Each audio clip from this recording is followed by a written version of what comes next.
The Poisson probability distribution is a very useful tool for answering a variety of interesting questions, but it takes a little practice, so let's do some examples. First, a quick recap of the basic scenario. If this is new to you, there's another video on the same channel and playlist that introduces the Poisson probability equation. When a process is Poisson distributed, and we know the mean number of observations per unit time or area, these equations give the probability of seeing x or x plus 1 successes in that unit time or area. The first equation is the foundation and states that the probability of seeing x events is equal to the mean number raised to the power x times e raised to the power of the negative mean, all divided by x factorial. The two equations there just indicate that sometimes you have population values and sometimes you're using sample estimates of the population values. The second equation is a shortcut equation, which can be derived from the first one fairly easily, which allows you to get other Poisson probabilities quickly once you've calculated at least one of them. For our first scenario, let's consider an example in which we cast a net into an ocean and we're estimating how many individuals of a rare fish species we expect to catch. Each net potentially catches thousands of fish, but we know from experience that the average, that is the mean, is 3. We want to know, what are the probabilities of nets that catch 0 or 1 or 2 or 3 fish, etc., from the species we're interested in? To answer this question, we're going to use the mean of 3 in the Poisson probability equation. You can see that our starting equation, shown in red, when we plug in our mean, gives us the probability of catching x number of fish will be 3 to the x times e to the negative 3 divided by x factorial. So using this, the probability of catching 0 fish would be 3 to the 0 power times e to the negative 3 divided by 0 factorial. 3 to the 0 is 1, and e to the negative 3 is 0.049787. The 0 factorial in the denominator is 1 by definition. Multiplying this through gives us a probability of 0.049787.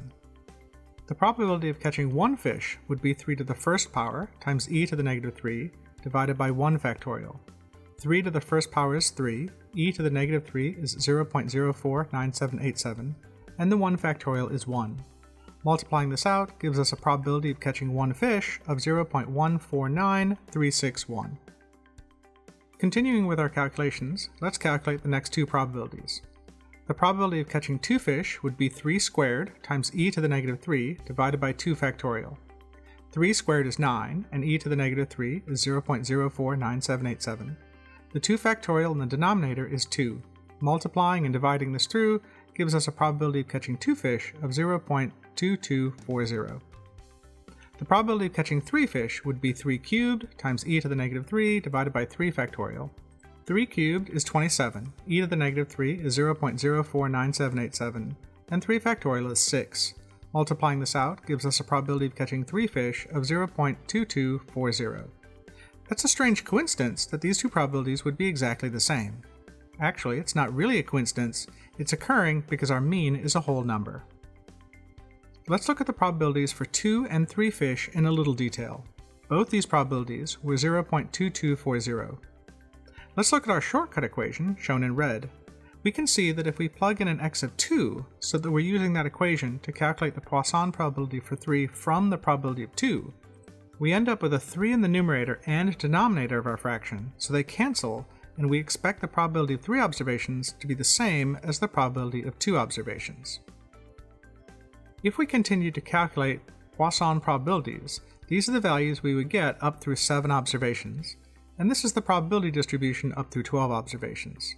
We can also see that while it's theoretically possible to catch 9 or more fish, it's highly unlikely. Sometimes we're interested in calculating the probability of a certain range of observations.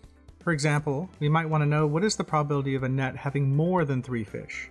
We can't sum up all these probabilities because our distribution never truly ends.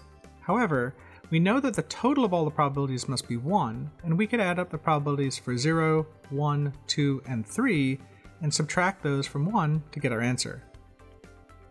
If we know that we might be interested in questions about ranges in our probability distribution, we can calculate cumulative probabilities as well as individual probabilities. We can keep track of these cumulative probabilities in parallel with our Poisson probabilities. For example, when we calculate the probability of 0, we can note that the probability of less than 1 will be the same value of 0.04979. To figure out the cumulative probability for fewer than 2 observations, we can just add the probability of 1 observation, 0.14936, to the cumulative probability for less than 1, 0.04979, to get the value of 0.19915.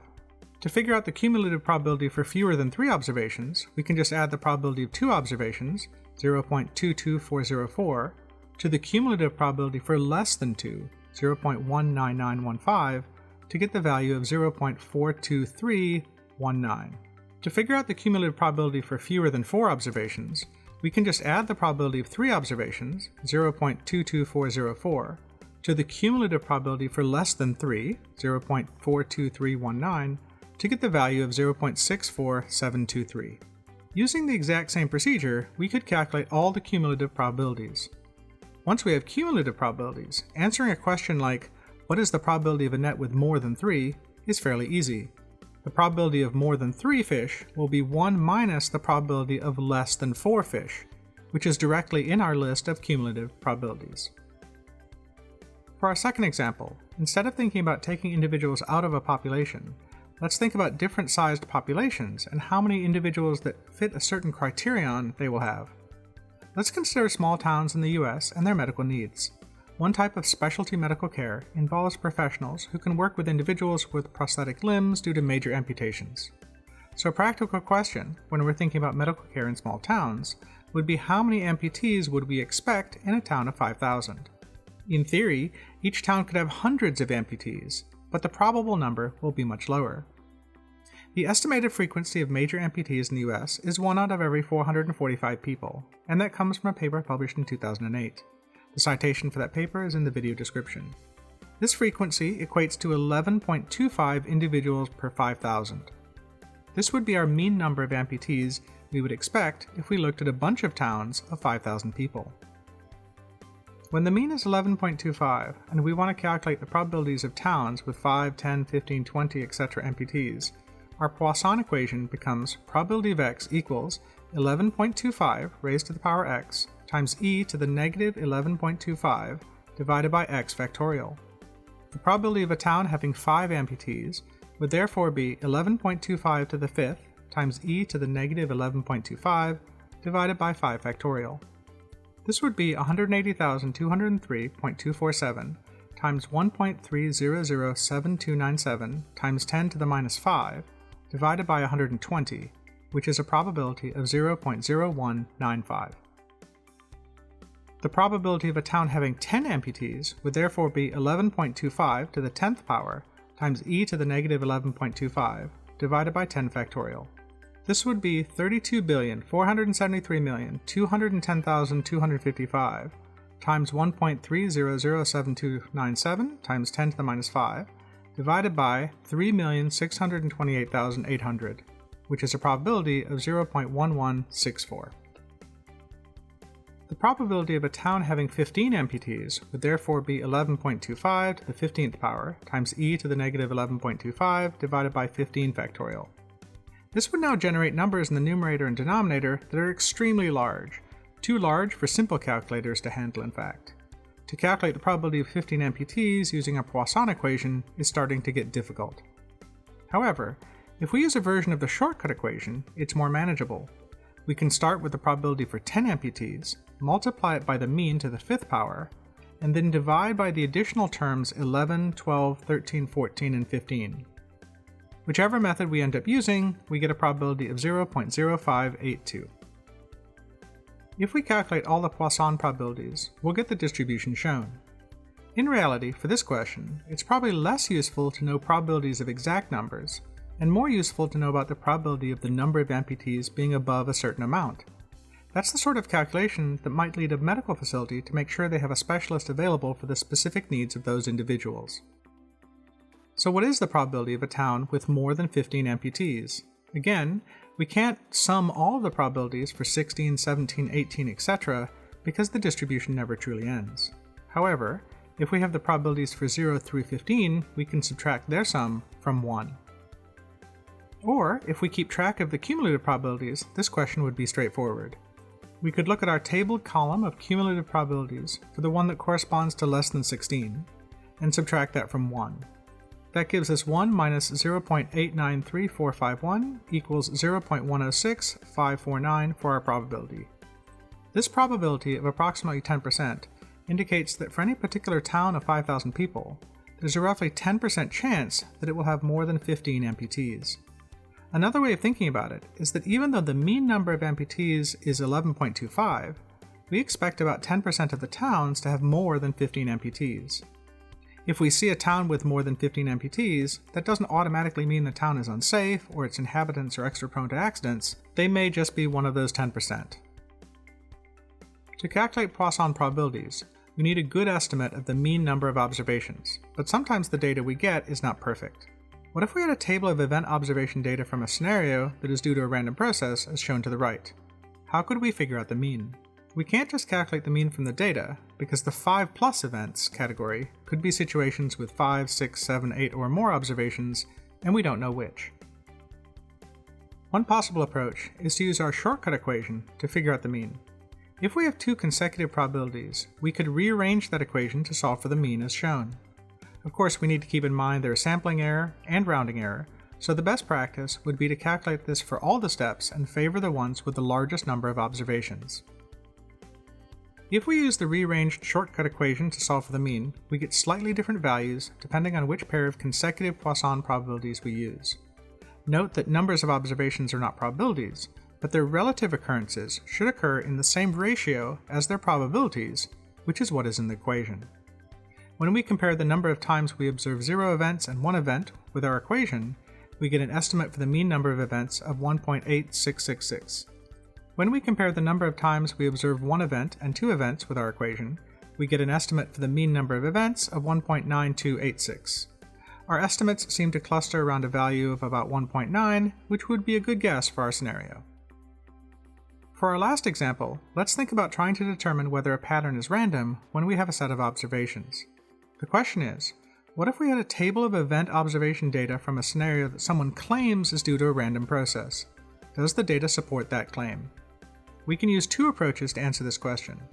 First, we can compare the observed values to the ones predicted from a Poisson distribution using the mean that we calculate from the data. Second, we can compare the mean and the variance of the observed values because if the distribution is Poisson, those two values should be the same. To take our first approach, we can compare the observed values to the ones predicted from a Poisson distribution in 100 observed periods. The 100 comes from the total of the right-hand column. The first thing we need to do is figure out the mean number of events in each observation. To figure out the mean, we need to go to our table and interpret what values it's summarizing.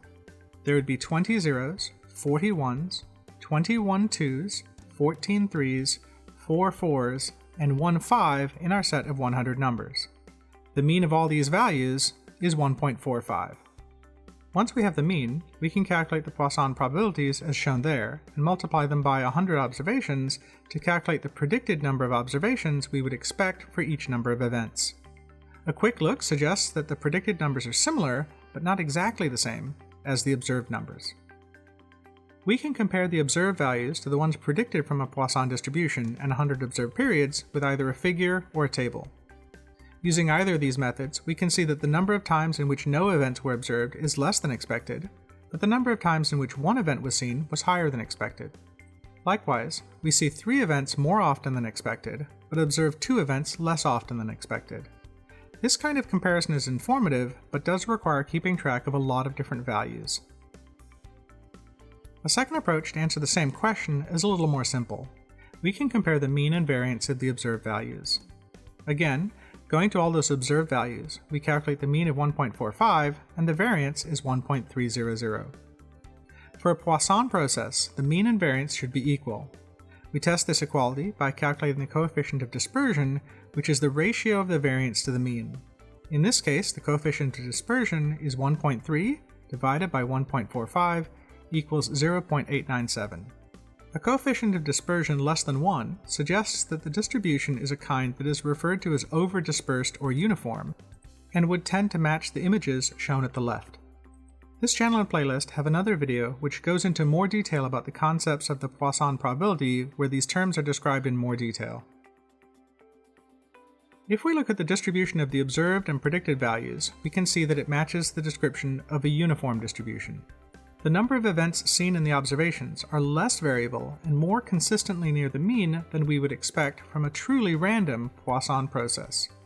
Right now we're looking at both the distribution and the coefficient of dispersion, but that simple calculation told us what to expect.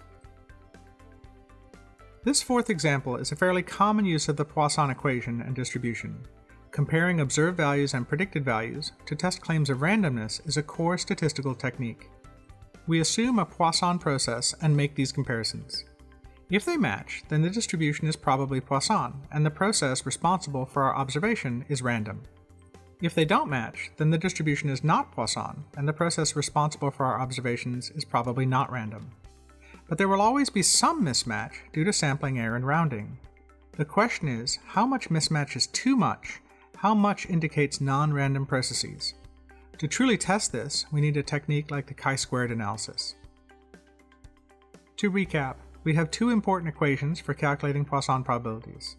We have the definition equation, as shown, which allows us to calculate a Poisson probability when we know the mean number of events. And we have a shortcut equation that allows us to calculate our Poisson probability when we know another Poisson probability. You can see the companion video linked in the description and at the end for more detail about these equations and more about applications of the Poisson probability distribution. I hope you found these examples useful and that they help you calculate Poisson probabilities of your own. Feel free to randomly press a button to show your appreciation.